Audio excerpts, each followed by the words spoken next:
তাহলে আলটিমেটলি টিনুর destination change হয়ে গেল, তাই তো? তার মানে আমাদের যে ছোট ঠাম্মি আর ছোট দাদু যে ফ্ল্যাটটা দেখে দিয়েছিল, টিনু বলেছিল, সেই ফ্ল্যাটটা টিনুকে ছাড়তে হলো। এবার কথা হচ্ছে, টিনু নিজের ইচ্ছায় ছাড়লো নাকি টিনু বাধ্য হয়ে ছাড়লো?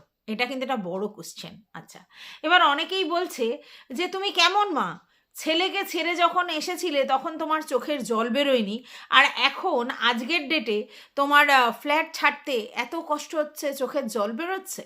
আচ্ছা, সেখানে টিনু বলেছে আমি কেন ওয়েস্ট বেঙ্গল ছাড়লাম সেটা তোমাদেরকে আজকে জানিয়েই দিলাম। হ্যাঁ, মানে ওয়েস্ট বেঙ্গল ছাড়তে কেন বাধ্য হয়েছিলাম সেটা জানিয়েই দিলাম।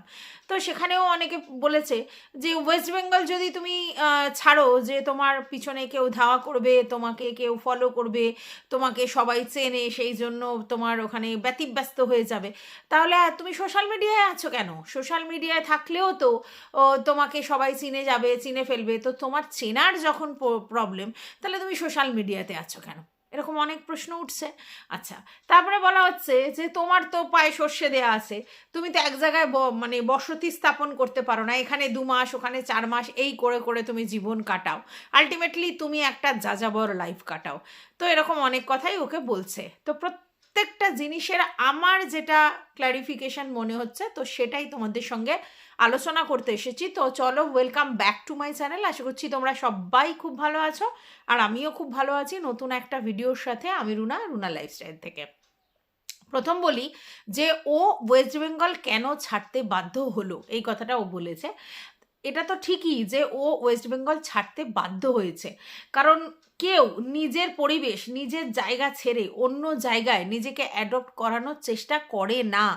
নর্মালি যে যেখানকার লোক, মানে যেই শহরে, যেই গ্রামে বা যেই রাজ্যে, তো সেই রাজ্যেই মানুষ থাকতে চায়। কারণ মানুষ সবসময় কি বলতো, যে নর্মাল লাইফস্টাইল লিড করতে চায়, যে বাবা যেখানে বেশি হেডেক নেই, বেশি ঝামেলা নেই, অ্যাডাপ্টেশন করার জন্য বেশি মানে ঝামেলা পোহাতে হবে না, সেই জায়গায় তো মানুষ থাকতে চায়।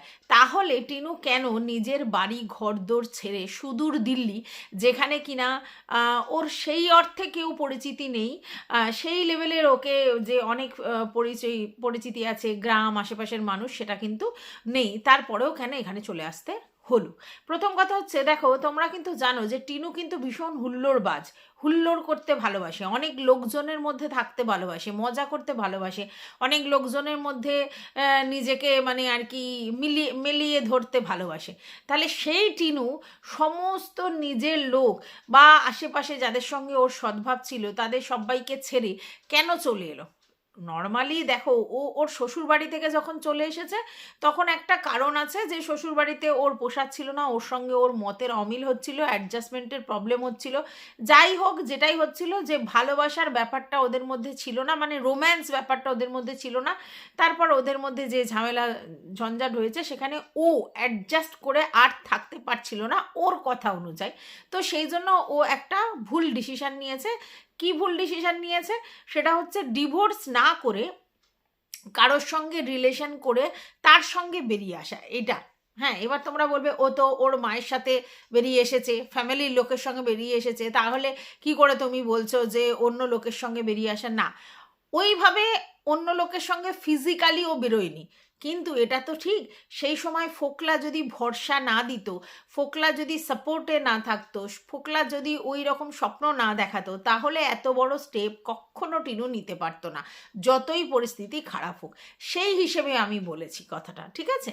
এইবার তারপরে তখন যদি ফোকলা ব্যাপারটা ডিনাই করতো, ফোকলা যদি বলতো যে না, আমি তো এরকমভাবে তোমার সঙ্গে বন্ধুত্বপূর্ণ সম্পর্ক রেখেছি, আমি শুধু টাইম পাস করার চেষ্টা করেছি, আমি কোনো সংসার ধর্ম করতে পারবো না, বা আমি এই সময় ওয়েস্ট বেঙ্গল যেতে পারবো না, তাহলে তুমি তোমার রাস্তা দেখো, এই জিনিসটা যদি বলতো, তাহলে কিন্তু টিনু পাটা বেরোতে পারতো না। ও যেরকম বাপের বাড়িতে চলে এসেছে সেরকম বাপের বাড়িতেই হয়তো থাকতো, রাগ অভিমান পড়ে গেলে আবার কিন্তু ও শ্বশুরবাড়ি ফিরে যেত। কিন্তু যেহেতু মানসিকভাবে ওকে ফোকলা সবসময় আশ্বস্ত করছিল যে ও আছে, তাই ও ডেসপারেট হয়ে গিয়েছিল। তারপরে তো সমস্ত কিছুই জানো, ও ইলিগালভাবে কী করেছে, কেন করেছে, কিসের জন্য, সবটাই জানো তোমরা। অ্যাকচুয়ালি দেখো, ঠেকায় পড়ে কি বলবো, বেড়ালো গাছে ওঠে। তো ও হচ্ছে অ্যাকচুয়ালি ঠেকায় পড়ে বিয়েটা করেছিল। সেই যে পরিস্থিতি হয়েছিল যেখানে ওর বাবা দাদা ওর সঙ্গে ব্যাপারটা অ্যাডজাস্ট করছিল না, ওরা চাইছিল যে ও শ্বশুরবাড়ি ফিরে যাক, এবং ওর সঙ্গে মানে ফিজিক্যালিও কিছু প্রবলেম হচ্ছিল ওর বাবা দাদার সাথে। তো যে নিত্যদিন ঝামেলা অশান্তি, তার জন্য ফকলুকে ফোন করে টিনুর মা যদি না বলতো যে টিনুকে নিয়ে তুমি চলে যাও, কারণ এখানে থাকলে মেয়েটির এই অবস্থা হবে, তাহলে কিন্তু এত বড় ডিসিশনটা নিত না। তো যাই হোক, কি হলে কি হতো না আজকের বলে লাভ নেই। তবে আমার একটা জায়গায় প্রচণ্ড অবজেকশন আছে, যে যারা বলছো কি না যে ছেলের জন্য ওর কষ্ট হয়নি, ছেলের জন্য ও যখন ছেলেকে ছেড়ে চলে এলো তখন কি ও চোখের জল ফেলেছে? প্রথম কথা হচ্ছে, সেই সময় কিন্তু টিনু ভিডিও করতো না, তাই তো? মানে যখন টিনু প্রথম ছেলেকে ছেড়ে চলে এলো তখন কিন্তু টিনু ভিডিও করতো না। তাহলে সেই সময় ছেলের জন্য ও কেঁদেছে, কি কষ্ট পেয়েছে, সেটা কিন্তু আমরা জানি না, দেখিনি। তাহলে আমরা কি করে এত ড্যাম শিওর হয়ে বলতে পারি যে ছেলের জন্য ওর চোখের জল পড়েনি, বা ছেলেকে ছেড়ে আসতে ওর কষ্ট হয়নি? এটা আমরা কি করে বলতে পারি না তো, তাই না? কারণ আমরা তো দেখিনি। আমরা যদি না দেখি তাহলে কথাটা কি করে বলবো? এটা গেল 1 নম্বর। 2 নম্বর কথা হচ্ছে, পরবর্তীকালে ছেলের জন্য যে ওর কষ্ট হয়েছে সেটা কিন্তু পরিষ্কার। কারণ আমরা দেখেছিলাম কোনো একটা ভিউয়ার্সের বাড়িতেও গিয়েছিল, তো তার বাচ্চা একটা মেয়ের সঙ্গে ওর বেশ একটা সখ্যতা গড়ে উঠেছিল। সেই ভদ্রমহিলার সঙ্গে কথা বলতে বলতে সেখানে কিন্তু টিনু প্রচুর কান্নাকাটি করে ফেলেছিল। দেখো, রোজ তো আর কেউ কারোর জন্য কাঁদে না, হ্যাঁ, বা সবার সামনে হাউমাউ করে কাঁদে না। তো সেটা কেঁদে ফেলেছিল, এবং সেই মেয়েটি ক্যাপচার করে দিয়েছিল বলে সেটা নিয়ে কিন্তু প্রচুর কথা উঠেছিল, যে ছেড়ে আসতে পেরেছো আর এখন গিয়ে কান্নাকাটি করছো অমুক তমুক। তাহলে তোমরাই বলো, যদি তোমরা কান্নাকাটি করতে না দেখো তাহলে বলবে পাষাণ, আর যদি তোমরা বলো দেখো যে কান্নাকাটি করছে তাহলে বলবে যে সেটা ইচ্ছাকৃত লোক দেখানো। তাহলে কোথায় যাবে বলো? এটা আমি বলছি, দেখো, ওর যে ওর বাচ্চার জন্য কষ্ট হয় না, এটা কখনো হতে পারে না, ঠিক আছে? অবশ্যই হয়। হ্যাঁ, হয়তো অন্য নর্মাল লোকেদের থেকে ও অনেক বেশি হার্ডকোর এই জায়গাটাতে, কিন্তু তার মানে এই নয় যে তার বাচ্চার জন্য তার কোনোদিন কষ্টই হয়নি। কারণ আর যাই হোক, ও কিন্তু 9 মাস 9 দিন ওই পেটে ধরেছে, অন্য কেউ নয়। হ্যাঁ, অন্য অনেকের বাচ্চাটার জন্য কষ্ট হয়, কিন্তু আমি মনে করি মায়ের থেকে বেশি কষ্ট কারোর হয় না। মানে আমরা যারা মাসিরা পিসিরা আছি তাদের কিন্তু সেই লেভেলের কষ্ট হয় না যেটা ওর মায়ের হয়, ঠিক আছে? এবার সবটা কিন্তু শো করার জিনিস নয়। এবার আমাকে অনেকেই বলতে আসবে, তুমি এখনও কেন বিশ্বাস করো না অমুক তমুক। কিন্তু দেখো, যেটা আমার বিশ্বাস আমি তো সেটাই বলবো। তো আমার মনে হয় যে হ্যাঁ, অবশ্যই ও বাচ্চার জন্য চোখের জল ফেলেছে, কষ্ট পেয়েছে, কিন্তু যেহেতু সোশ্যাল মিডিয়ায় এসে ও যদি বাচ্চার কথা বলতো বা বাচ্চার জন্য কান্নাকাটি করতো, তাহলে ওকে অনেক ক্রিটিসিজমের সম্মুখীন হতে হতো। এবার এটা একটা গেল। দ্বিতীয় কথা, যখন ও ছেড়ে চলে এসেছে এবং দিনের পর দিন ট্রাই করার পরেও যখন জিনিসটা পায়নি, তখন কিন্তু ও নিজের থেকে মায়াটা ছাড়ার চেষ্টা করেছে। তাই সেই সময় কষ্ট হলেও চুপ করে থাকে, আর ও নিজেকে কিন্তু স্বীকার করে যে মা হিসেবে ও ব্যর্থ, এটা ও স্বীকার করে। কোথায় স্বীকার করে সেটা তোমরা যদি এখন জানতে চাও, সেটা সবসময় বলা যাবে না, কিন্তু এটা ঠিক যে ও মা হিসেবে যে ব্যর্থ সেটা ও স্বীকার করে, এবং নিজেকে ও মানে সুমাতা এটা কখনো দাবি করে না, উল্টে বলে যে না, আমি হচ্ছে অ্যাকচুয়ালি কুমাতা, এটা ও স্বীকার করে। অনেকে বলছে যে ফকলুর জন্য তো ও বিশাল কান্নাকাটি করেছিল, তাহলে এখন তাহলে সেই মানে সেটাও কিন্তু আমরা দেখেছি, এরকম অনেক কথা বলছে। কিন্তু দেখো, আলটিমেটলি ও ফকলুর জন্য কান্নাকাটি করেছে তা কিন্তু নয়। অ্যাকচুয়ালি ও কান্নাকাটি করেছে নিজের জন্য। কীরকম? সেটা হচ্ছে যে ও ভাবতে পারেনি যে ফকলু এরকম হবে, মানে ওর যে কাঁচা গুঁয়ে হাত পড়বে ও নিজেও ভাবতে পারেনি। তাই যাকে বিশ্বাস করে ও এত বড় লম্বা ঝাঁপ দিয়েছিল, এবং যেই লম্বা ঝাঁপ দিয়ে ও ভেবেছিল যে আর এ মুখো হবে না, মানে এই গ্রাম্য জীবনে মুখো হবে না, এবং ল্যাভিশ লাইফ লিড করবে মুম্বাই নগরীতে, সেই জিনিসটা তো পুরো ফুস হয়ে গেছে। তাহলে এটা নিজের কপালের জন্য, নিজের ভাগ্যের জন্য অ্যাকচুয়ালি ও কান্নাকাটি করেছিল, যে আমি কি ভেবে লম্বা লাভ দিয়েছিলাম, আর আলটিমেটলি কি হয়েছে। আর জানো তো, যখন নিজের থুতু নিজেকে ঘিটে নিতে হয় না, সেটা সব থেকে কঠিন ব্যাপার। মানে ধরো, আমি একটা কিছু ভাবলাম যে আমি এই পুরো জায়গাটা বা এই শহরটা ছেড়ে পুরো চলে যাব, আমি যেরকমভাবে লোক আমাকে দেখে অভ্যস্ত, আমি পুরো ব্লগিং ছেড়ে দিয়ে পুরো এরকম মানে মুম্বাই নগরীতে নাবিকের ঘরণী হিসেবে থাকবো, আমার পুরো এদের সঙ্গে কোনো লেনা দেনা নেই, না সোশ্যাল মিডিয়া না অন্য কিছু। তো এরকম ভাবনা চিন্তা করে যেই মেয়েটি লাভ দিয়েছিল এবং পরবর্তীকালে কনভিন্স করেছিল ফোকলা যে না তুমি ব্লক করো, সেটা কিন্তু ফোকলার সৎ উদ্দেশ্য ছিল না, অসৎ উদ্দেশ্য ছিল, যেটা কিন্তু টিনু সেই মুহূর্তে বুঝতে পারেনি। টিনুকে বলা হয়েছিল যে যখন খোকা তোমার নামে এত এত অ্যালিগেশন দিচ্ছে, তাহলে এইবার তোমারও মুখ খোলার সময় এসেছে, তুমিও মুখ খোলো, ঠিক আছে? টিনা যে কোনোদিনই ব্লগিং করতে স্বতঃস্ফূর্ত ছিল বা ব্লগিং করতে ভালোবাসতো এটা কিন্তু নয়। তাহলে এইটা বলার পর টিনা তখন কনভিন্স হয়ে গেছিল ফোকলুর কথা, হ্যাঁ সত্যিই তো, তাহলে আমাকেও আমার কথা বলতে হবে বলে ও ওর কথা বলবার জন্য ভিডিও করে, যেটা বাই ফোর্স ফোকলা কিন্তু করেছিল। এবার ফোকলার ইন্টেনশনটা অন্য জায়গায় ছিল, যে একবার যদি টিনু ভিডিও করে এবং টাকা পয়সা ইনকাম হয় তাহলে টিনুরও ইচ্ছে হবে। যদিও টিনু কিন্তু ব্লগিং করতে নট ইন্টারেস্টেড ছিল, সেটা আমরা খোকার বাড়ি থেকেই জানি। তাহলে সেই জায়গা থেকে ফোকলুর কথা মতো টিনা ভিডিও করলো এবং প্রথম মাসেই 89,000 টাকার মতো ও ড্র করতে পারলো। মানে ওর এত বেশি রেভিনিউ হলো যে 89,000 টাকার মতো ইনকাম করলো প্রথম মাসেই। এবার স্বাভাবিক ব্যাপার, একটা মেয়ে যার হাতে সেই লেভেলের ফ্লেক্সিবিলিটি ছিল না ইকোনমিক্যালি, কারণ ওই যে ওর হাত খরচটা ভুলভাল ছিল, যা হোক তা হোক কিনে ফেলতো, তারপরে টাকার ভ্যালুটা ও সেভাবে বুঝতো না, টাকা খরচা করে ফেলতো, এই সব কারণেই হচ্ছে কিন্তু ওকে টাকা সেরমভাবে হাতে দেয়া হতো না। তো সেই ফ্লেক্সিবিলিটিটা যখন ও নিজে ইনকাম করলো, তাহলে ওর মানে পুরো টাকাটা এবং প্রথম টাকাটা নাকি মানে আমাদের টিনুর মায়ের অ্যাকাউন্টে এসেছিল, সেটা ফোকলুচন্দ বলেছিল, ঠিক আছে? তো বুঝতেই পারছো, তাহলে সেই জায়গায় ও মানে এত টাকা একসাথে নাড়াচাড়া করতে পারবে, এটা স্বাভাবিক, সবারই মোহ থাকে। তো এরপর ফোকলু ওর মাথার মধ্যে ইনজেক্ট করে দিয়েছিল যে তুই ব্লগিং কর, ভালো টাকা ইনকাম হবে। আর ফোকলু যেহেতু তখন চাকরি বাকরি ছেড়ে চলে এসেছে, ফোকলুর নিজের হাতে কোনো টাকা পয়সা নেই, ফোকলু সেই সময় কিছু করছেও না, প্রথম হোটেলে থাকতে শুরু করে, তারপর হোটেলে ভাড়া দিতে পারবে না বলে বাবা মাকে কনভিন্স করে বাবা মার বাড়িতে চলে যায় এবং সেখানে টিনুকেও নিয়ে যায় কনভিন্স করিয়ে, মানে বাবা মাকে কনভিন্স করিয়ে।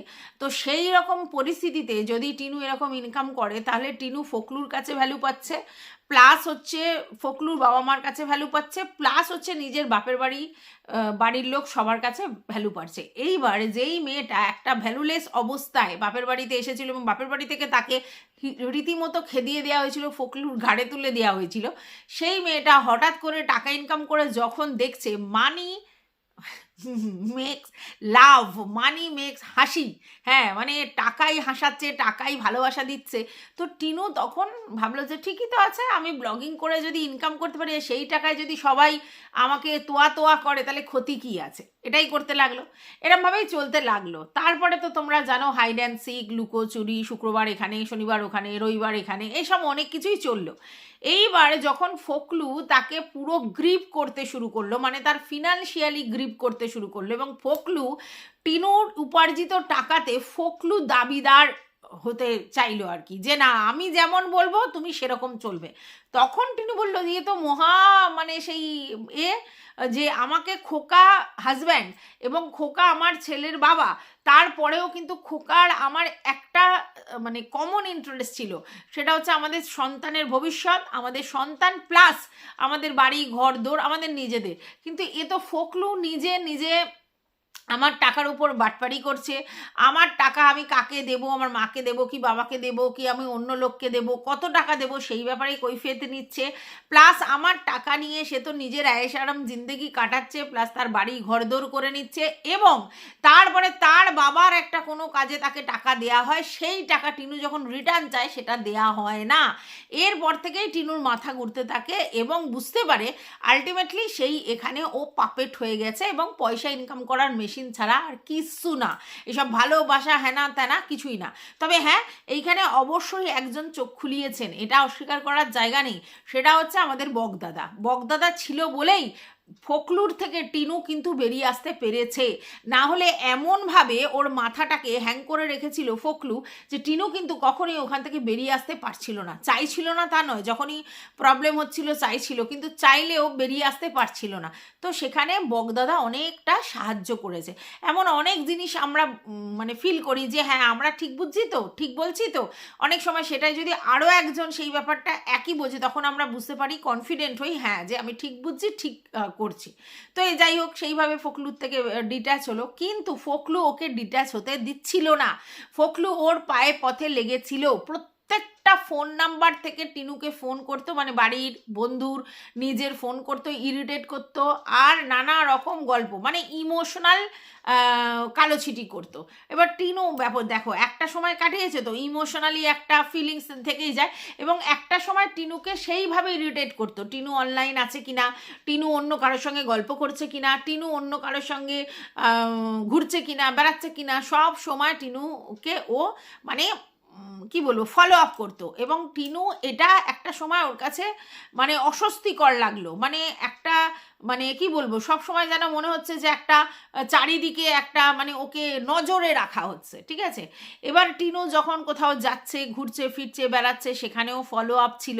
এবং যেহেতু ফোকলুর সঙ্গেও অনেকে চেনা পরিচিতি ছিল, তারা সব রকমভাবে ফলো আপ করছিল, যেটা টিনুকে ওই যে মানে তোমাদের ওর হাসনাবাদে ওখানে থাকতে ইরিটেশন হচ্ছিল টিনুর, ঠিক আছে। এবার টিনু যেহেতু ওখানেই থাকছে, ওখানেই চলাফেরা করছে, আর হাসনাবাদ যেহেতু ফোকলুর চেনা জায়গা, তাহলে যেখানেই যাচ্ছে সেখানেই ফোকলু জানতে পারছে, বা যাই হোক পিছন ধাওয়া করছে বা অন্য কারোর দ্বারা ফলো করছে, যাই কিছুটা করছে, এবং সেটা কিন্তু সত্যিই ইরিটেটিং চলার পথে যদি এরকম ফিল করা হয়। তারপরে তো দেখো, আমি এটা একদম শিওর যে ওই সরু চাকলির সাথে টিনুর কখনোই পড়তো না, টিনুর সঙ্গে সরু চাকলির একটা প্রবলেম সবসময় লেগেছিল, ঠিক আছে। এবার তোমরা বলতে পারবে যে কার দোষ কি, দেখো কার দোষ না, এই যে ননদ ভাইয়ের বউয়ের ব্যাপারটা আছে, সেটা আমাদের সামনে অনেক কিছু শো করলেও আমরা বুঝতে পারতাম যে টিনু অনেক জিনিসই সরু চাকলির ভালো লাগতো না, তারপরেও অ্যাকসেপ্ট করে চলতো। তো ওইটা একটা প্রবলেম ছিল। তো সেই সময় যখন ঠাম্মি এরকম একটা অফার নিয়ে এলো যে চলো তোকে আমি একেবারে দিল্লি মানে দিল্লি শহরে নিয়ে যাই ওয়েস্ট বেঙ্গল ছেড়ে, তাহলে ওই ফোকলুর থেকেও মুক্তি পাবি এবং বাড়িতেও রোজ রোজ ক্যাচক্যাচানি অশান্তির থেকে মুক্তি পাবি, আর সেই জন্যই কিন্তু টিনু বেরিয়ে এসেছিল। এবার টিনু ওর ঠাম্মির সঙ্গে নানা জায়গায় ঘোরার পর এই ছোট ঠাম্মি এবং ছোট দাদু কিন্তু ওকে থাকতে হেল্প করেছিল, যেহেতু ঠাম্মির ব্যাপারটা ছিল। এবার ছোট ঠাম্মি আর ছোট দাদুর মানে তত্ত্বাবধানেই কিন্তু এই ফ্ল্যাটটা ও কিন্তু পেয়েছিল, না হলে দিল্লির মতো শহরে ও দুম করে গেল, কিছু করে না ফারে না, মানে ওই ইউটিউবের ভরসায় কেউ ওকে ফ্ল্যাট দিত না, অবশ্যই ওদের তত্ত্বাবধানেই ফ্ল্যাটটা পেয়েছিল। হতে পারে ওটা ছোট ঠাম্মি দাদুর নিজেদের ফ্ল্যাট, ওটা হয়তো রেন্টই দেয়, বা ছোট ঠাম্মির কোনো পরিচিতি সার্কেল তাদের। তো এইবার এই যে ফ্ল্যাটটা ছাড়লো, এই ফ্ল্যাটটা কিন্তু টিনুকে বাধ্য হয়ে ছাড়তে হয়েছে, কারণ ঠাম্মি আর দাদুর সঙ্গে যে ওর সম্পর্ক ভালো নেই সেটা নো ডাউট অ্যাবাউট ইট। এবার তোমরা বলতে পারো কী করে তুমি বুঝলে, দেখো ওর যখন ড্রেসিং টেবিলটা এসবগুলো দেওয়ার ব্যাপার হলো, তখন কিন্তু ছোট ঠাম্মি দাদুর বাড়িতে গিয়ে ওর দাদা দিয়ে এলো, ও কিন্তু ওর সঙ্গে গেল না যে আমিও গেলাম ওদেরকে আসছি বা এ করছি বলবো, সেরকম কিচ্ছু তোমরা দেখলে না। মানে ছোট ঠাম্মি আর ছোট দাদুর সঙ্গে ওর রিলেশন পুরোপুরি উঠে গেছে, ওদের সঙ্গে কোনো রকম কোনো বাক্যালাপই নেই, এবং ওরা ওকে ফোর্সই করেছে যে তুমি আমাদের এই জায়গাটা ছেড়ে বিদায় হও, মানে এটা যাদেরই হোক, আমরা তোমার এইখানে থাকার ব্যাপারটাতে আর থাকবো না। এবার তোমরা বলতে পারো কেন এই জিনিসটা হলো, আমি যতদূর মনে করি যে ওই যে ওর মায়ের ওই ব্যাপারটাতে এলো, তারপরেই কিন্তু সমস্যাটা হলো। যেহেতু ঠাম্মির সঙ্গেই টিনুর এখন রিলেশন ভালো নেই, তাহলে সেখানে ছোট দাদুর সঙ্গে ছোট ঠাম্মির সঙ্গেই বা রিলেশনটা কি করে ভালো হবে, তাই রিলেশনটা একেবারে কেচে গেছে, বুঝতে পেরেছো, মানে ওদের সঙ্গে রিলেশনটা একেবারে কেচে গেছে। ওই জন্য এতদিন থাকার পরেও ছোট ঠাম্মি ছোট দাদুর সঙ্গে গিয়ে ও কোনো রকম আলাপ বা বিনিময় করলো না যে আমি আসছি বা পরে দেখা হবে আবার অন্য সময় আসবো, কিচ্ছু দেখলে না, তার মানে রিলেশনটা একেবারে কেচে গেছে, ঠিক আছে। তার মানে ও বাধ্য হয়েছে এই জায়গাটা ছেড়ে, কারণ ওর ওই রেসপন্সিবিলিটি ওরা কেন নেবে, নেবে না, তাই ওকে ছেড়ে যেতে বাধ্য হয়েছে।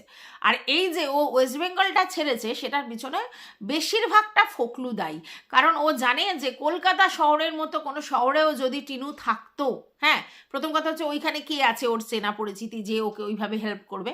একা একটা মেয়ে কলকাতা শহরে, দিল্লির থেকে সেফ তোমরা বলছো, কিন্তু আশেপাশে তো কেউ নেই, কোনো কিছু না কিছু দরকার আছে। দ্বিতীয় কথা হচ্ছে কলকাতা শহরের মতো শহরে থাকলে ফোকলু আবারও কাউকে না কাউকে দিয়ে আনাগোনা করাতো, কারণ ফোকলু একটা লাইভে কিন্তু বলেছে তুই ওখানে গিয়ে পড়ে যাচ্ছিস কেন, তুই কলকাতায় চলে আয়, তুই তোর এখানে চলে আয়, কারণ সেটা ফোকলুর জন্য সুবিধা।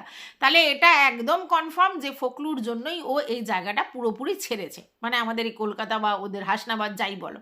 এবং কলকাতায়ও আসেনি, কারণ ফোকলু ওখানেও ধা করতো, কারণ কলকাতায় ধরো কোনো জায়গা দেখালো সেটা তো ফোকলু চিনতে পেরে যাবে, আর চিনতে পেরে গেলে মানে সেখানে চলে যাবে, কিন্তু দিল্লি বললেই কিন্তু যাওয়া যাবে না, এটা একটা বড় সমস্যা ছিল, ঠিক আছে। এইবার ও উঠে কোথায় গেল, ও উঠে গেল ওর মাসির ছেলের বাড়িতে, ঠিক আছে। এবার আমরা কিন্তু এখনো শিওর নই যে ও ওর মাসির ছেলের বাড়িতেই থাকবে নাকি ওখান থেকে আবার অন্য কোনো ফ্ল্যাট, আশেপাশে ফ্ল্যাটেও থাকবে, সেটা কিন্তু আমরা শিওর নই। তবে এই মুহূর্তে আমার মনে হচ্ছে না, ও ওর দাদা বৌদির সংসারেই থাকবে, এটা আমার মনে হচ্ছে। ওর দাদা বৌদি দুজনেই চাকরির জন্য বাইরে যায়, মেয়েটা একাই থাকে, সেক্ষেত্রে যদি টিনু থাকে ওদেরও সুবিধা হবে, আর টিনুও যদি মনে করে যে ওদের মধ্যে থাকবে তাহলে ও কিন্তু অনেক সেফ থাকবে, ঠিক আছে, একেবারে ওদের সংসারে থাকলে একেবারে সেফ থাকবে, আর খরচাও অনেক কম হবে, কারণ টিনু যে রেন্টটা দিচ্ছিল সেই রেন্টটা আশা করি এখানে দিতে হবে না, প্রথম। দ্বিতীয় কথা হচ্ছে যদি ওই সংসারে থাকে তাহলে টিনু কিছু টাকা খরচা করলো, ওরা কিছু টাকা খরচা করলো, ঠিক আছে, মানে টিনুর মতো একটা টাকা অ্যামাউন্ট দিল, যেরকম পিজিতে থাকে আর কি, তাহলে সেরকম যদি ও একটা টাকা দেয় তাহলে সেই অ্যামাউন্টটা ওদেরও একটু কাজে লাগবে, সংসারে ফ্লেক্সিবিলিটি বাড়বে, আর টিনুর ক্ষেত্রেও অনেকটা সাশ্রয় হবে, কারণ ঘর ভাড়াটাও লাগছে না, আর একার জন্য রান্নাপাতির জন্য বেশ মানে ফালতু খরচা অনেক হয়, কারণ একার জন্য অত কিছু করা যায় না, মানে সেই অর্থে। তো যাই হোক, এইবার সেই জায়গাতে মানে আমার তো মনে হয় যে এটা ও যদি ওদের বাড়িতে থাকার ডিসিশনটা নেয় তাহলে খুব ভালো করেছে। আর টিনুর তো ওরকম আসবাবপত্র বা অন্য কিছুও তো নেই, আমরা দেখে নিয়েছি, তাহলে ওই কিছু যে মালপত্র রয়েছে, তো সেই সব মালপত্র ওই বাড়িতে কোনো বলে দুটো ঘরে ভাগ করে করে রেখেছে, নিচের ঘর আর উপরের ঘর, তো এখানে ভাগ করে করে রেখেই কিন্তু থেকে যাওয়া যাবে। তার জন্য আমার মনে হচ্ছে ও ওই বাড়িতেই থাকবে, এবং এটা আমার মনে হয় ওর জন্য এই মুহূর্তে ভালো ডিসিশন, কারণ অন্য কোনো জায়গায় থাকাটা আবার একটু ইনসিকিউরিটি থাকতেই পারে, বা ওকে একাকে ওইভাবে ফ্ল্যাট কেউ দেবে না, যদি না এরা নিজেরা মানে কনসার্ন হয়ে কোনো ফ্ল্যাট জোগাড় করে, মানে এরা সমস্ত কিছু রেসপন্সিবিলিটি নেবে, শুধু ও একা থাকবে, এটা হতে পারে। নচেত আমার মনে হয় দাদা বৌদির সংসারে থাকাটাই শ্রেয়, এটা মনে হয়, তো সেটাই মনে হয় ও থাকবে, আশা করছি সেটাই হবে, সেটাই দেখলাম। তো অনেকেই বলছে যে ফ্ল্যাট থেকে বেরোনোর সময় ওর যে চোখের জল সেটা দেখা গেছে, তাহলে অনেকেই বলছে যে দেখো বাচ্চার জন্য কাঁদেনি, এর জন্য কাঁদেনি, অথচ ফ্ল্যাট ছেড়ে চলে যেতে ওর কান্না পাচ্ছে। এটা খুব স্বাভাবিক, আমরা যদি কিছুদিন এক জায়গায় থাকি তারপরে সেই জায়গাটাকে যদি আমরা একটু পছন্দ করে ফেলি, সেই জায়গাটা যদি ছাড়তে হয় আমাদের খারাপ লাগবে। আর এটা আমি শিওর যে ওই জায়গাটা ও নিজের ইচ্ছায় ছাড়েনি, ওকে ছাড়তে বাধ্য করা হয়েছে। আর যখনও যে জিনিসটা ছাড়তে বাধ্য করা হবে, আমি ভাবলাম যে আমি এখানেই থাকবো, এখানেই আমি নিজের মতো করে লাইফস্টাইল করব, তো সেটা যদি আমাকে ফোর্সফুলি ছাড়তে হয় আমার তো খারাপ লাগবে, আর সেই জন্যই কিন্তু ওর চোখের জল বেরিয়েছে, যে মানে বাধ্য হয়েছে ছাড়তে। আর আজকের ডেটে এটা ক্লিয়ার যে ওর ওই ঠাম্মি বা ছোটো ঠাম্মি, দাদু, এদের কারোর সঙ্গেই ওর ভালো রিলেশন নেই, হ্যাঁ, তো সেই জন্য তো ব্যাপারটা বাধ্য হয়েছে, তবে সেটা তো কারোর কাছে আমাদের কাছে বলতে পারছে না, বাট সেটাকে ছাড়তে হচ্ছে। তাহলে কীরকম কষ্টটা হচ্ছে, অনেকে তো ওকে বলছে যে তুমি কোনো জায়গায় বেশি দিন থাকতে পারো না, কি করে থাকবে, এখানে যখন এলো তারপর থেকেই তো একটার পর একটা অঘটন আমাদের মানে পুন্নি কাকির দ্বারা হলো, তাহলে ব্যাপারটা জিনিসটা অন্য জায়গায় দাঁড়ালো না। আর এটাও ঠিক যে ও কিন্তু এদিক ওদিক যে ওর আত্মীয় স্বজনের বাড়ি ঘোরাঘুরি করছিল, ফ্ল্যাটে আসতে দেরি করছিল, মাসির বাড়িতে ছিল, তার পিছনে এটা রিজন যে ফ্ল্যাটে নিয়ে তখনও ঝামেলা হচ্ছিল, ঝামেলাটা আজকের নয়, মানে ঠাম্মি দাদু চাইছিল না যে ও ওই ফ্ল্যাটে যাক। তারপরে হয়তো ভিউয়ার্সরা যেহেতু বলছিল তুমি ফ্ল্যাটে যাচ্ছ না কেন, তুমি ফ্ল্যাটে যাচ্ছ না কেন, তখন ও হয়তো রিকোয়েস্ট করে যে আমি কিছুদিন থাকি, তারপরে আমি আমার ব্যবস্থা করে উঠে যাব, এরকম কিছু একটা মানে কথা বলে তারপরে ও ফ্ল্যাটে আসে এবং কিছুদিন ফ্ল্যাটে থাকে। কিন্তু ও জানতো যে এই ফ্ল্যাটটা ওকে ছেড়ে দিতে হবে, কারণ একটা ঝামেলা হচ্ছে, ঠিক আছে। তো তারপরে ও এরকম কোনো মানে রাইট টাইম দেখে যেরকম কথা বলা আছে সেরকমভাবে ও জায়গাটা ছেড়েছে। এই জন্য ওর কষ্ট হচ্ছে, কারণ ওর মুখে এক আর মনে এক, ঠিক আছে। ও বলতে পারছে না অনেক কথা, কিন্তু মনের মধ্যে অনেক কিছু চলছে। আলটিমেটলি কি ও ছাড়তে চেয়েছে, কিন্তু ও ছাড়তে বাধ্য হয়েছে, ঠিক আছে। আর এই যে 2 মাস পরই ছাড়তে বাধ্য হচ্ছে, তো সেই জন্য ওর প্রবলেম হচ্ছে, বুঝতে পেরেছো? তো যাই হোক, ব্যাপারটা হচ্ছে যে চোখের জল তো এত সস্তার জিনিস নয়। চোখের জল দুম করে বেরিয়ে যাওয়ার পিছনে নিশ্চয়ই অন্য কোনো কারণ আছে। আর টিনু তো ওরকম নয় যে সবসময় প্যাচ প্যাচ করে কাঁদে সব কিছুতে, তা কিন্তু নয়। তাহলে ও যখন কাঁদছে মানে বুঝতে পেরেছো মেন্টাল কোন জায়গাটায় গিয়ে দাঁড়িয়েছে, তার জন্যই কিন্তু কান্নাকাটি করছে। তবে হ্যাঁ, আমার মনে হয় যে এখন যেখানে ও থাকবে সেইটা মানে ওর দাদা বৌদির বাড়িতে, আমার মনে হয় ওর জন্য এই মুহূর্তে সেফ জোন, ঠিক আছে। তাহলেও টিনা নিজের মতো করে এই ফ্ল্যাটে থাকছিল, সেটা তো হবে না। হ্যাঁ, একটু হলেও তো প্রাইভেসি নষ্ট হবে যদি ওদের বাড়িতে থাকে, তো সেটা হয়তো ও চাইছিল না, কিন্তু উপায় নেই বলে ওকে ওখানে যেতে হচ্ছে। এর জন্য ওর চোখ থেকে জল বেরিয়েছে, ঠিক আছে। তো যাই হোক, আমার যেটুকুনি মনে হয়েছে আমি সেটুকুনি তোমাদের সামনে বক্তব্য রাখলাম, ঠিক আছে। আর রইল বাকি যে এটা সত্যি যে ও যে তোমার ওয়েস্ট বেঙ্গল ছেড়ে দিল্লি এসেছে, তার পিছনে অবশ্যই ফোকলা অনেকটা অনেকটা দায়ী, ঠিক আছে। আর সেই জন্য চলে এসেছে। যারা ভাবছিলে যে ও হয়তো ওয়েস্ট বেঙ্গলে ফিরে যাবে, এই মুহূর্তে সেরকম কোনো প্ল্যান ওর আছে বলে আমার মনে হয় না। ওই জায়গাটা এমনইভাবে ক্যাচমেচিয়ে গেছে যে ও এই মুহূর্তে ওইখানে ফিরতে পারবে না। তাই এই মুহূর্তে আমার মনে হয় না যে ও আর কি ওয়েস্ট বেঙ্গলে, দিল্লি ছেড়ে ওয়েস্ট বেঙ্গলে যাবে। ও এখানেই থাকবার চেষ্টা করবে। আর রইল বাকি হচ্ছে যে ইউটিউব ছেড়ে দেওয়ার কথা অনেকে বলছে যে তোমাকে কেউ চিনতে পারবে না যদি তুমি ইউটিউব ছেড়ে দাও, ঠিক আছে।